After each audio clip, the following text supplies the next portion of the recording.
Hey guys, welcome to Every Damn Friday.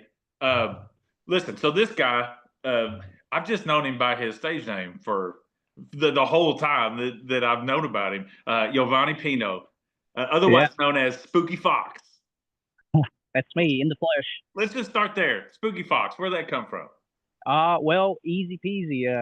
I'm an X-Files fan, and Okay. so during COVID, well, not during COVID, but like during COVID, I did rewatch it again. But so I kind of came up with it around like 2016, and just got to binge watching it again. I remembered it from when I was little, and so like the first episode, like he walks in, and they're kind of introducing you into the characters, and he walks in, and some guys like whispering, one agent's whispering to another, and they're like, "Oh, there's Spooky Fox Mulder," because he's like into the occult and like Yeah. paranormal.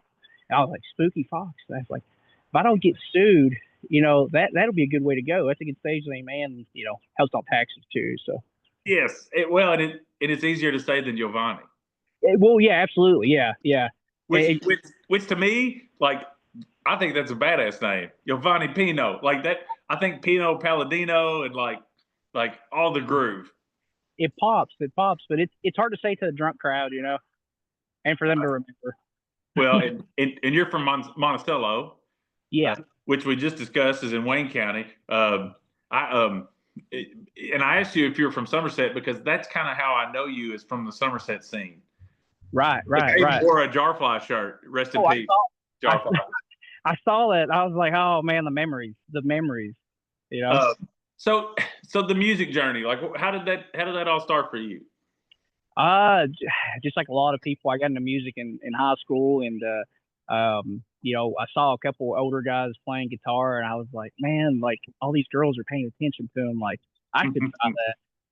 I just bought a guitar, and I really got into it, probably way too much, and I wanted to be Jimi Hendrix, and that didn't pan out so well. My fingers aren't as fast, but kind of went on from there. Was in a couple bands and stuff, and then just kind of started doing my own thing there about 2015, 2016. So Okay, and that's when Jericho Woods was kind of starting for me.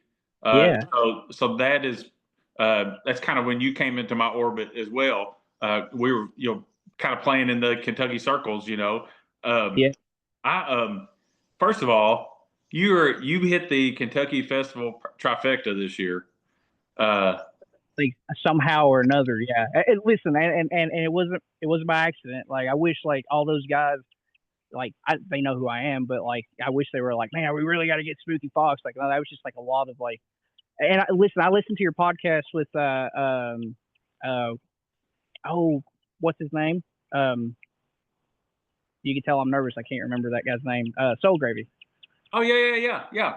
It's I was like I was listening to you, and you were talking about like a lot of emails in the dark and not getting responses, and a lot of like really trying, and that somehow or another it panned out this year that like you said, I hit the trifecta. So Well, and I do think that it's like I don't know. So it is very much a um, when I started playing music. Because how old are you? I hate to say I'm 34. Okay, you're a pup. Um, Yeah, so I'm 45, and in the beginning, you had to have a manager, you had to have a booking agent. You weren't allowed to email anybody directly or call them directly. It had to go through all these different channels, and yeah, it's like 100% like just DMing people now because people are so comfortable with that culture, and so many people are being discovered on social media that like yeah, I feel like those people are on their socials, they're operating their own pages, and like I reached out to a guy. Well, it turns out he's the guy who kind of does all the talent buying for the Long Road Festival in England. oh And cool. my buddy Kyle Daniel said you should hit this guy up since you just played in England, and he replied back. It was like it's a weird world that we're living in as musicians. I'll tell you how weird it gets, and you're talking about emailing a festival in England.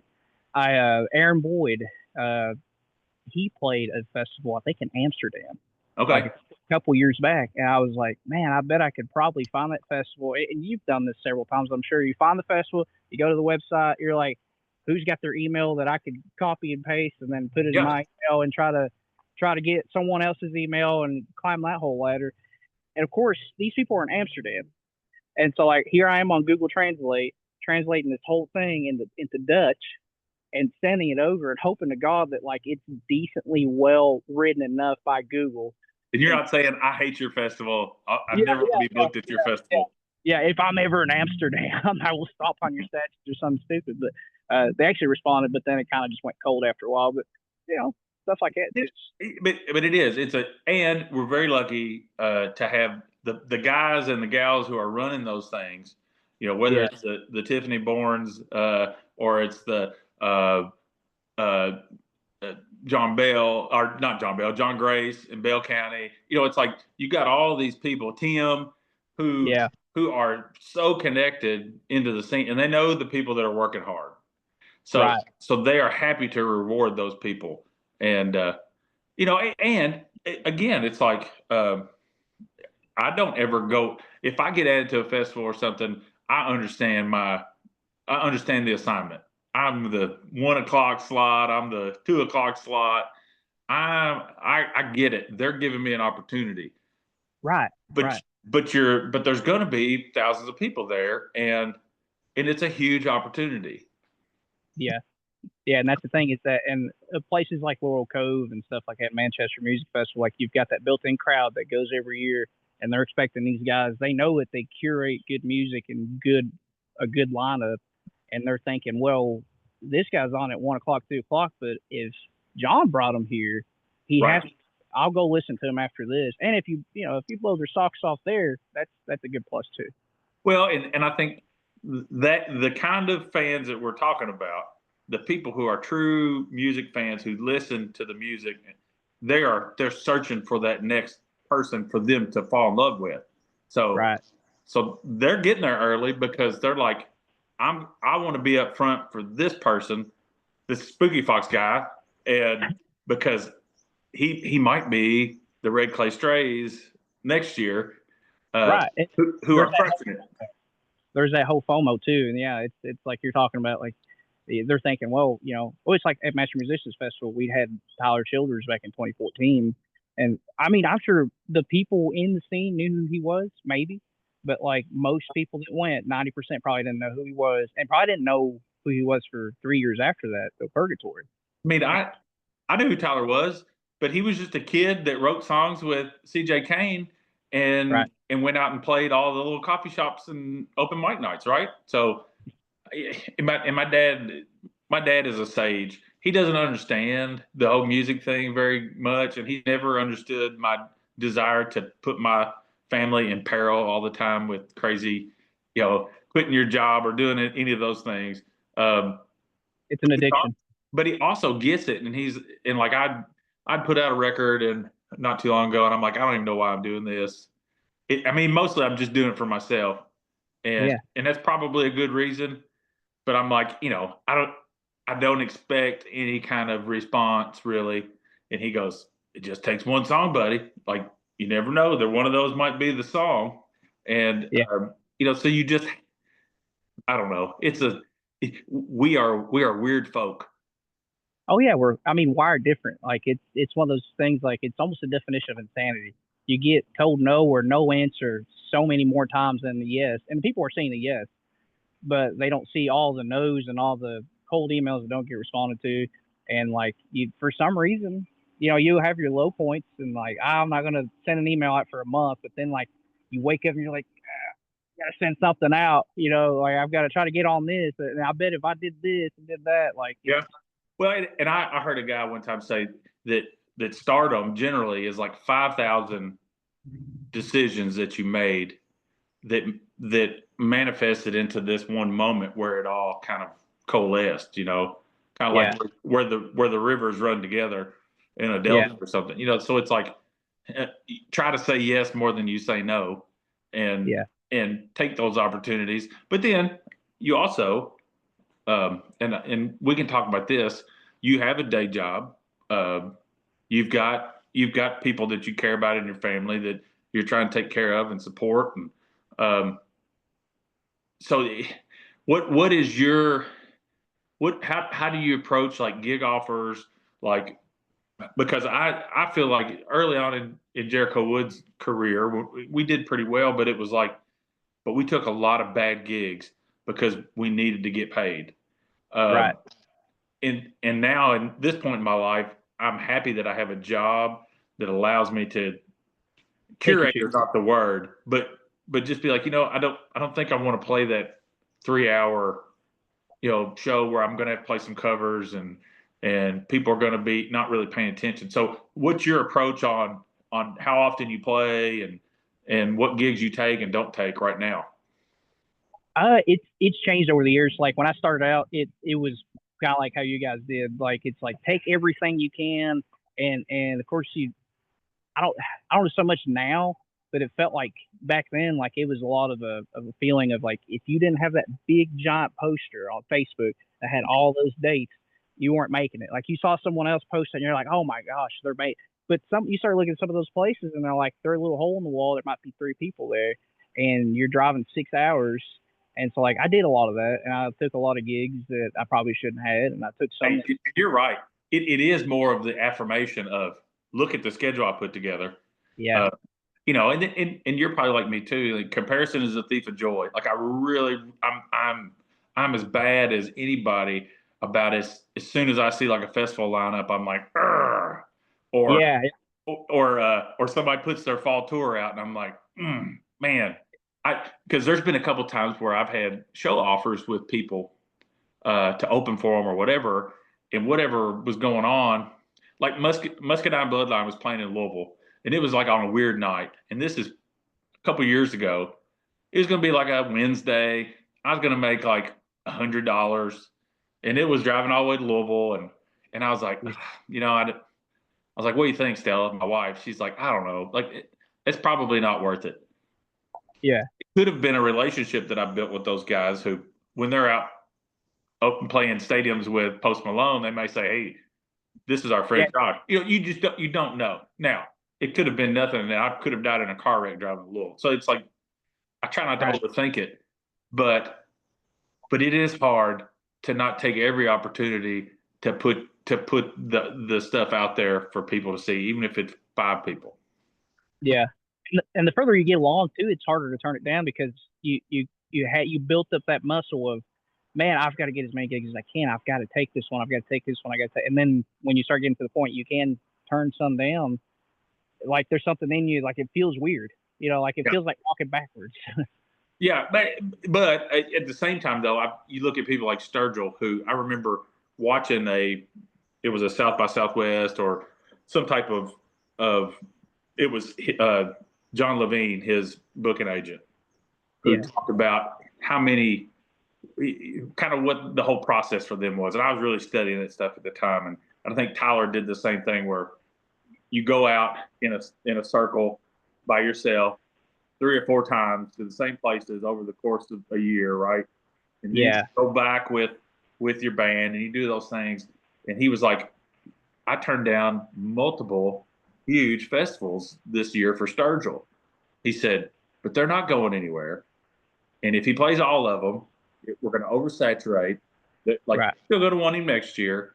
It wasn't like I told him to kick rocks or anything. It was just like, we're trying to spread this out and not just hit all at one time. Uh, Yeah, but when you're in our situation, it's like I would play all of them. I'm driving 24 hours to a festival in Idaho in September. geez, I mean, I'm going to play some shows along the way. So it's not like I'm right. just a one off. Yeah, No, yeah, but still, it's like I booked that show, and then it's like, okay, how do I get myself there, and how do I get myself back? Which maybe is how booking agents do it, I'm sure. But yeah. you know, do I need to be? Do I have a fan base in Idaho? No, I do not. But you could, but you could. But I could, and it was just like going to England last month. Now that was a. I've been telling people it's kind of changed my perspective a little bit about where I am in my career now. We're in we have an embarrassment of riches in Kentucky. Oh yeah, absolutely. There's so many good musicians, and Yeah, I think and fighting is not the right word, but we are all at the same trough, and it's just hard. It's hard to like you want to be in that you want to be on the team, but it's kind of like Oh, who's the Lyon County kid who played UK? Uh, Help me. Hmm. The freshman basketball player this year. Oh, I can't remember his name right now. Anyway, he's transferred. He played at UK one year, and now he's transferred. It's like his yeah. dream was probably to play at UK his whole life, but you get there, and then you're not. There's nothing to eat, so he's gonna have to go somewhere else and do his thing. And it was so neat to go somewhere where they didn't ask me if I was from Appalachia, or they didn't ask me if I was, you know, they didn't compare me to anything. It's just I was American, and that was good enough. So it was a neat feeling, and it kind of invigorated me. I guess I'm saying all that to come back to the question of, do you feel that pressure too as a Kentuckian? Like, do you feel like you're just like there's 1,000 people all trying to do the same thing you're trying to do? Oh, absolutely. It feels like Nashville, just a lot more spread out, and the And more land talented. before, and the people are nicer. Yeah, and more talent too.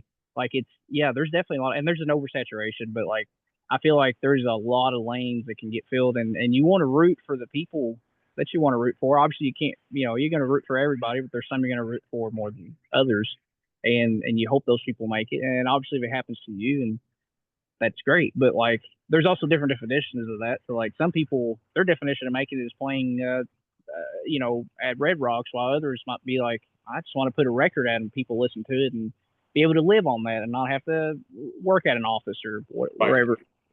Well, and I can't help but think that, like, if you lived in Idaho, or if you Yeah. lived in Iowa, it can't be as hard. Like, there can't be as many people in Iowa who are great musicians as there are in Kentucky. I just feel that way. It's like living in Texas, except it's more like we're in a smaller circle. Yeah. Yeah. And I'd say Texas probably has a pretty big like music scene, but it's all, I mean, Texas is a huge state and it's spread out. It's its own. It's like its own country. Yeah. Oh, yeah, absolutely. Uh, I'm rambling. I apologize. I've been cooped up in a car in an office last couple of days. Uh, Oh, I noticed that you had a Vice Grip Garage shirt on in one of your pictures on Facebook. man, I love that show. I love So that show. I've got my wife loving that show, which is the weirdest thing to me. She'll just turn to me and like, "Hey, let's watch Derek." I'm like, "What?" it's like he almost speaks his own language too. Like all the weird things that he says that you're like, what? Yeah, and it's all that region up there, like Minnesota and Canada and stuff like it. Like I've watched several shows that are from people from up that way, and it's like I mean, it's just it's crazy, and that's just there's musicians up that way too, and Oh yeah, but I want to talk cars for a minute. So you sell cars. Has cars always been a passion for you, like something that you love? yeah, I kind of got into all the vices real quick, but I knew we're gonna at least keep me away from like hard drugs because like got Because you into get that guitar. money. Yeah, I got into guitars and I was like, oh, this is cool. I should buy more of them. And then when that kind of faded off and I just wanted to play guitar, I got into cars and all around the same time. And so I've been broke ever since. Like my dad and I are restoring two C10s at the same time. Oh, not what year?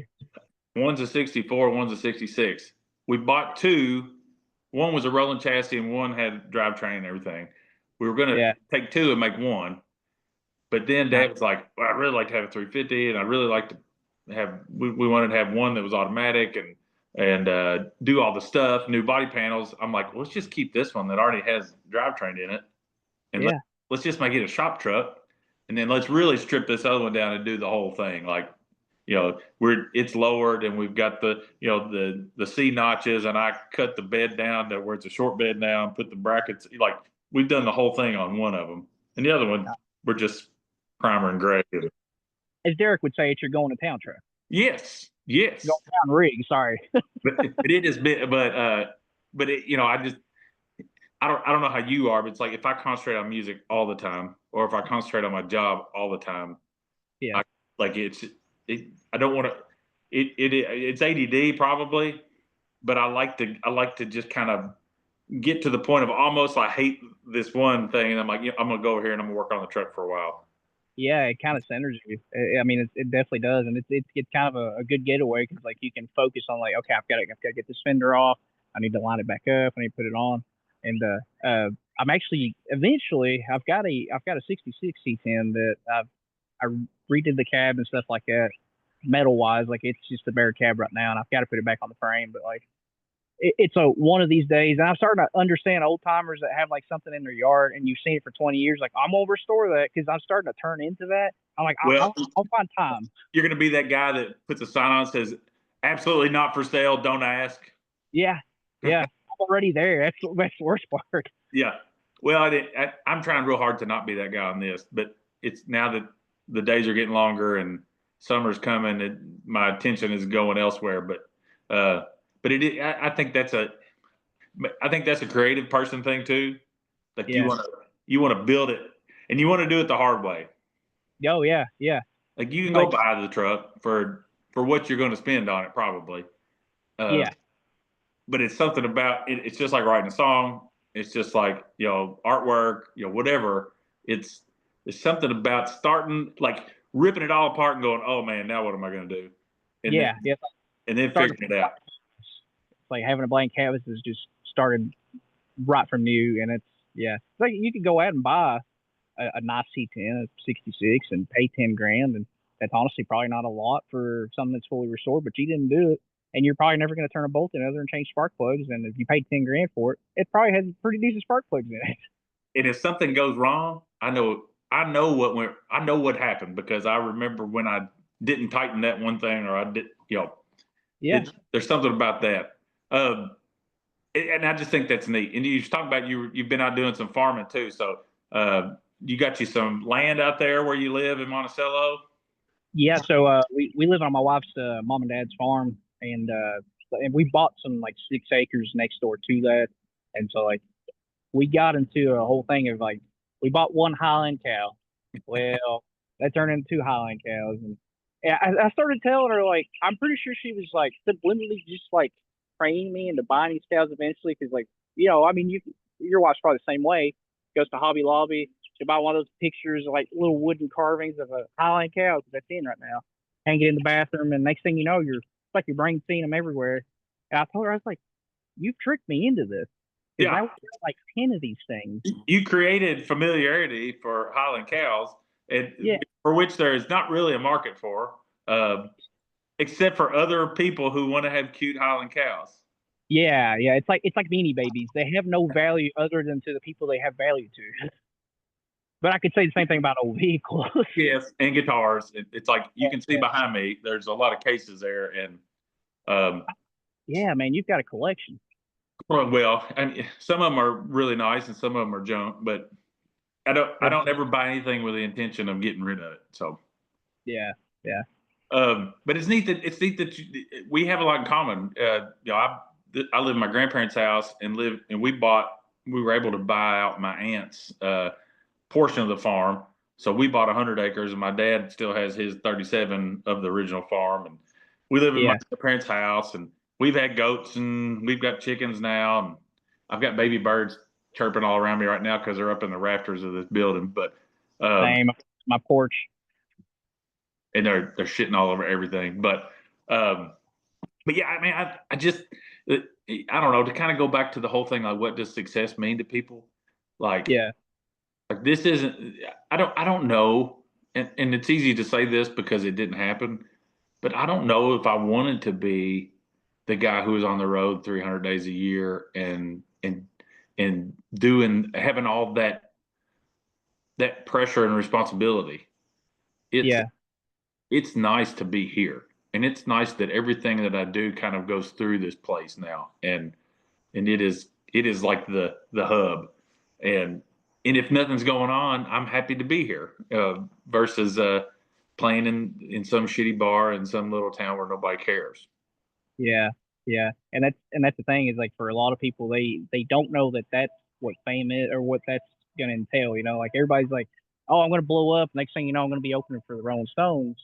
Oh, there's a big in between of like you're gonna be on the road for 300 days out of the year playing shitty bars in a van with some other smelly guys that eventually you're gonna start fighting because you put 5 human beings in a van together for Yep. that long and they're gonna start fighting.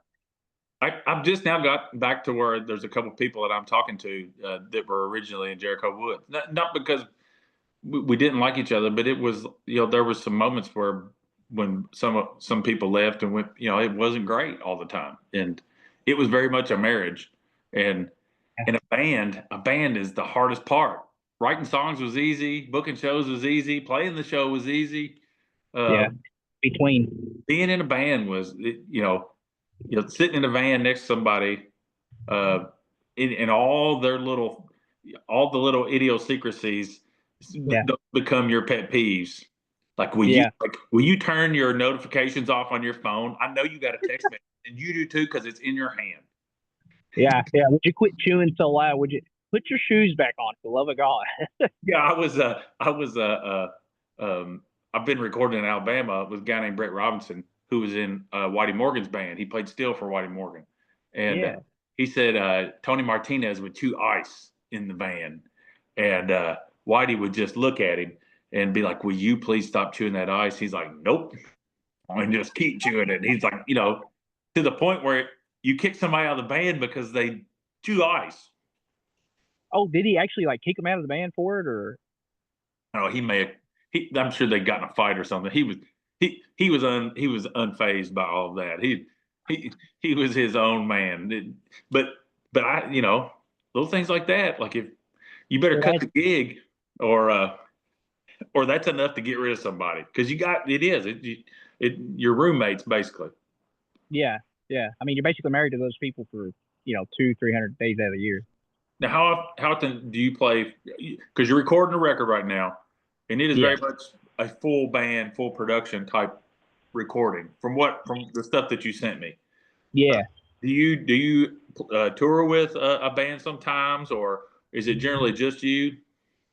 It's generally just me, and like this is the first time I've kind of put something together like with the band.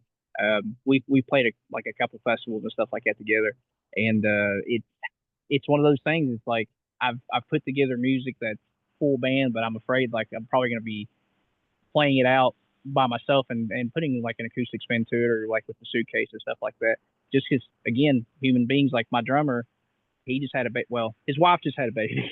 He like didn't have one. Yeah, yeah, yeah, yeah. But like, and literally, like, we recorded on a Saturday, and she was, I think, at that point, her due date was like 3 days after that, and I had this thing scheduled. I mean, you've booked studio time, it's paid for, you got to pay half, Yeah. and I'm like, please don't let this baby be born like Saturday. And I told And him, I no was like, backup plan. yeah, yeah, and like we got out of there, and literally that Sunday afternoon after that, his kid was born. Well, I'll be honest. To me, the appeal of you is the energy that you have as a solo artist. Yeah, Just from me watching you, I think it it's kind of like you almost just kind of open yourself up as a conduit for the energy of that, and you're yeah, so, because you're so involved in the whole experience. It's easy to stand up and play guitar. It's a whole other thing to be, creating the rhythm as well. I just think that's a super neat vibe. Um, I'll say it's like Sonny Best. When it's the two of them, it's a special thing. As yeah, it got larger and tried to turn it into a band, you know, yeah. It was just band. Yeah, it was just a really good band with really good songs, but it was special when it was the two of them. yeah. It's an intimate thing. It's more of a and you have command of everybody's attention. It. I'm probably not watching the bass player, but somebody might be. Right. But when it's just you, I think that's neat, and it's pretty vulnerable too. I think people connect to that. Yeah, and it's a lot easier too. Like any man that's really tight, you can bring stuff down like that, or take it back up and take it to 110. But like when it's just you and you're controlling percussion and guitar and vocals, like I mean, there's no in between. There's if I want to shut it off, I can go from 110 to zero point 0.5. You don't have to give them the look or any of that kind of stuff. Yeah, yeah, You need to look up. There's a guy named Mike Hosty. Uh, I saw him at Tidballs probably 20 some years ago, and he just popped up because he's from Oklahoma, and all the boys from Oklahoma stuff that's been happening. I saw him listed in something. He was a one man band, and he was incredible. And I've just that's always just been something I thought, man, that is just neat because I don't think I'm brave enough to do that. Now, believe it or not, I mean, there's a lot of them. There's a fellow that's in a Corduroy Browns band, and Okay. we played a festival a couple years back, and so like I did the whole suitcase singing. So me and him started talking after that, and between me and him, we came together with like a whole list of one man bands. I think it's over 55 now, and There some of is these there's a guy in Nashville. What is his name? He plays drums and like bass at the same time, or like you talking about Steel Beans? I think so. Yeah, he's got like a mustache, kind of Yes, it is chubbier. amazing. Like Yeah. like that is crazy. Like playing like bass keys and drums and singing. Uh that If is it's the if it's the guy I'm thinking of, like he's crazy talented because like he produces all his own songs and like which makes sense, but he writes every part, plays every part, and it's like I think he was opening for Tenacious D there for a while. If that it's scenes, yeah, makes sense because I could see Jack Black really getting into somebody that crazy talented. Well, absolutely, let's talk about the recording process. You Mill Springs Studio. yeah, Where tell everybody like where that's at, kind of how you found them. yeah. So I actually was playing a gig in Somerset, downtown Somerset, and so Dan and Natalie they had just moved from Michigan. This was a couple years back, and so like we just got to talking, and they're like, "Yeah, we're gonna start a studio." I was like, "Oh yeah, where at?" They're like, "Oh, over past the battlefield, which Mill Springs Battlefield up in Pulaski County." And they're like, "Yeah, you should hit us up. We'd love to try to do some recording with you." And like we've done a couple projects over in the past, and finally, like I was like one of those things like I've got to invest in myself. Like if I don't put money towards myself, no one else is going to. And finally, I just kicked the bucket, and I was like, I hit them up. I was like, man, let's do something. Like I want to record a couple songs. Take my money. Let's do it. And they're awesome. I mean, awesome people to work with. And I know what you sent me was rough, but it it already sounds good. I know you're like, don't listen to my singing. I'm very much a guy who's like, usually the first or second take is Yeah, when it's like before you start overthinking it, and before honestly, anybody I've ever worked with always recorded scratches, like when you were just singing to give reference tracks, yeah, because yeah, a lot of times they would go back and say, listen to this. Like this is when you weren't trying to do anything but just send the message. And yeah, you messed up here and there, but like this is the real shit. Like yeah, I can comp this vocal and make it perfect, or you can use this one take that sounds like you were really singing it. yeah. Yeah, because when you're not thinking about singing it, you're not thinking about those little inflections or how should I say this word or should I come in a little earlier on this? Like it really helps to be authentic and feel authentic. Do you ever get in that space where your right and your left brain start kind of clicking back and forth? Like Oh yeah, where you're 100% in the zone and then you realize you're in the zone and yeah, then you freak out because you can't remember the next word. And then it kind of just all comes right there at the last second. And yeah. It's like you get in that zone and then like you're riding the thrill of it and something pulls you out and you're like, oh man, I'm recording music. What's the next word? It's like, like, oh you're not wait, paying attention to what you're doing. This is yeah, getting ready. It's going to come off the tracks. yeah, yeah. You need to hit that high part and then yeah, you start becoming your own worst critic once again. For yeah. How many songs are we doing on this? So we've done three so far. Probably just gonna release them as singles over the summer, and it's one of those things I keep fighting back and forth whether just make a small EP, release them all at once, or kind of just keep teasing them out. I tell you this, I saw somebody made they they were deciding like whether to do an EP or do an album, and Yeah, they said, name me one famous EP, and they were like, I don't I don't know one. They're like, so we're doing an album, but I think. Well, I look at my Spotify numbers. I'm like, man, like they're in the tank right now because I haven't released any music, and I think yeah, part of the game right now, if you're repetition. playing the game, and we are, Yeah, um, is single, single, single, single, and then once you've released 5 or 6 singles, you can say you can get the other 4 when the album drops in a month. But it's like that. I don't know, just like a steady. You're not killing people. You're not putting 3 singles out in one day, but you're like once a month or once every month and a half. Right as Yeah. one starting to kind of tail off, you're like, well, nope, here's the next one. And I think that consistency is really working for a lot of people.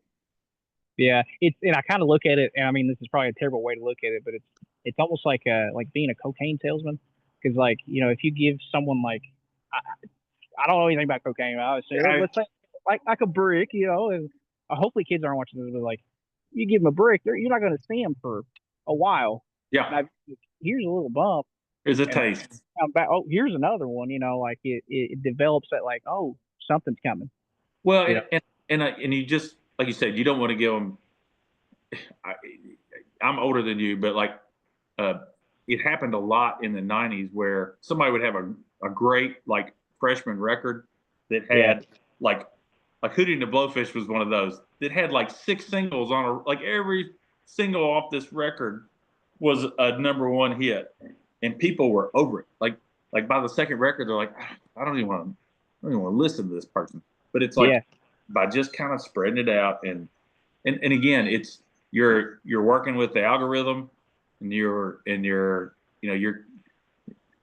because like I said, I did singles and it was great. I had the best release on this last record I did that I've ever had. The most plays and downloads when the album released, and it sustained for a little while after that because I had some good playlist placements and stuff. But then when you go for a couple months and new music doesn't come out, then we're in yeah, a very much a consumer driven. Uh, what is what's the new releases this week on Friday? right. What are the new releases this month for my favorite artists? So that we've trained them a little bit, I think, because of instant gratification. Yeah, and that's the way the algorithm is set up. Like, I mean, you take people like Oliver Anthony that just kind of blew up overnight, and he did have a couple of songs that he kept putting out that he had in his back pocket. But when he put an album out, people stopped paying attention because like they got it all at once, and now it's gone. Yeah, like I don't know what he's doing. I think he's preaching now. I see one of your cows behind you. Probably, hopefully they don't come. Yeah, that's the first one I bought. That's how the addiction started. I love it. So the plans for when do you think the first single will be dropped? So my hope is somewhere late June, somewhere in that time span, and then probably however the fancy tickles there, every 6 weeks, 8 weeks, or something like that. Because you could kind of, I'm not your manager, but Master Musicians Festival that's a June, right? July 11th and 12th. Yeah. Okay, so release one around that festival. Yeah. Release one as you get closer to. Well, Laurel Cove is May, isn't it? June 24th, I Okay, think. so yeah, let's put them around these huge festivals that you're playing. That's what I'm gonna try to do, and then kind of try to and try to come on spots like like your podcast, and try to shamelessly plug myself, which is so hard to Hey, do as a musician. it So is the nobody's going to do it for you. I've got friends that have teams, they have a manager, have publicists, and all those things. And if you sit around and wait for those people to do the work, like yeah, it's not that they don't love you, and that I don't know. It's just like it's yours. It's your child. It's your it. And I think again we go back to the way the industry is now. You can send an email and say, my name is Yovany. I'm an independent artist. I don't have any team, but I've got this music. You don't have to open this email if you don't want to, but if you listen to it, that'd be great. If you put it on this Whiskey Riff playlist, that would be great too. And yeah, 9 times out of 10, they're going to open it up, and I think that almost works better than having the team. And yeah. it for you have a little bit of control over what the narrative is and what's going out. They're not trying to talk you into something that doesn't feel right. Yeah. And the biggest thing with having a team and stuff like that is that you get people that already have these built up connections. And in this web of all these people that curate stuff where they can say, hey, we just got someone on our management under a management that you should listen to. Can we book them? That's all you're getting out of that. If you get Yeah. someone, Well, and they just run you through the same, yeah, send you to the same people that this worked for this guy, so maybe it'll work for Spooky Fox. Yeah. Instead of it being this path that you forged on your own. I don't know, man. If it was easy, everybody would do it. Oh yeah, that's the thing. Well, if it was easy, I don't think we would want to do it because No, after a you're while, right. you burn out. That's Yeah. the thrill of it. It's almost like it's like a Facebook notification in a sense. You're sending 100 emails out, and I guarantee you, when you look on your Gmail and you get that one, you're like, oh man, I wonder which one of these is the one that hooked. You know, it's almost like fishing. I mean, it's exactly like fishing. Oh, I mean, and I'm happy to share these contacts with you, but I have a list of like 35 email addresses that were press people that I've acquired over 20 years, or at least the last 10 or 15, that the cow is very interested in our conversation. But I would do, when I would send an email blast, I would tag all those people in it. And, and you do it enough, it gives you relevance and they recognize it and you get responses. And if they can't help you, they'll tell you. And if they can, they'll let you know. And, you know, you're going to always be your best cheerleader. Yeah, yeah, and that's the thing. And even if you get someone that's like, "Hey, man, it's a no for me," but here's 5 other people you can send this to. Sometimes that's even better than getting a yes. You know? Yeah. Oh yeah. Sometimes getting second place on American Idol is actually better. Yeah, it seems that way for a lot of people. What shows you got coming up here in the near future? Actually, this Saturday I'll be in Berea at Rebel and doing like a singer songwriter round with Tristan Frazier and another fella. Of course, Tristan's from Bedford Band, and yeah, I mean it's going to be a good time, I think. One of my favorite times was when they did the Creedence Clearwater tribute thing, where they were backing band, and you had like 20 people come, like just taking turns coming up and singing the songs. And they crushed it. They were awesome. Yeah, they're tight, man. There's something special for sure. So you got Saturday. If you got any other things coming up before the festival season starts kicking in? I've got a show at a little coffee house over in Russell Springs called Java Springs. I just like playing that place. Like it's a great atmosphere. It's one of those places that like, are there going to be 20 people there? Probably, but it's probably the most in tune 20 people that are going to listen to you. And it reminds you why you do it. Yeah, absolutely, absolutely. So, but if people want to find out the latest Spooky Fox information, where do we need to go? SpookyFoxMusic.com, because finally got a website. Boy, man, big leagues. I'm moving on up, man. Professional. I have one. It's so hard to make myself get those things. That's where I need people. It's hard for me to get in there and update it and do that work. Yeah, yeah, and it goes back to plugging yourself, where you're like, well, I've got to put these dates on here, where you're just hoping they magically appear on the website and they don't. Well, man, I'm so tickled that you reached out to me. Again, we've been in the same orbit for a long time, and I know we've met before and we've spoke at Master Musicians Festival, but we've never really got to sit down and kind of hang out. And I've always loved what you've been doing. The stuff that you sent me sounded great. Thank you. And I need to get you up here at the barn too sometime. At some point, I need to have like a every damn Friday festival where like all the guys that I've had and gals on the podcast, I get them all together for some big, huge blowout. Man, that would be awesome. I think it's the wheels are starting to turn on that as we speak. There you go. Well, and I'm going to have to find a really good fundraiser, because some of the people that I had on here are doing a lot better even than when we had our conversation. So maybe the same thing will happen for you. I won't be able to afford you next year. No, I doubt it. I'll come for free. I don't care. Well, it's on video, so. Damn it. Well, Yovany, first of all, I want you to send me a picture of your truck.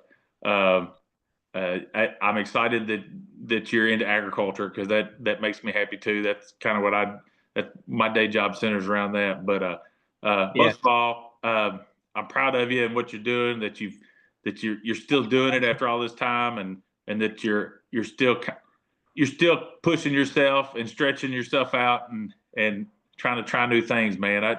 I I'm the guy we were talking about. Like I really want. I hope we can all win. You know, Absolutely. that's that's the goal. All of us Kentucky boys take over the world and bring each other with us as we go. That's it, man. Just one at a time. All right, ladies and gentlemen, Spooky Fox. He, like I said, he's playing the Kentucky Festival trifecta. He's going to be at Master Musicians Festival, Laurel Cove, Manchester Music Festival. He's going to have new music coming out this summer, throughout the summer into the fall. And head to his website, go to Spotify, follow him, save, download, do all the things. He's probably got some merch that he'll ship to you too if you can't get to a show. So everybody, thanks again for watching Every Damn Friday, and go listen to Spooky Fox. Thank you. Thank you for having me, man.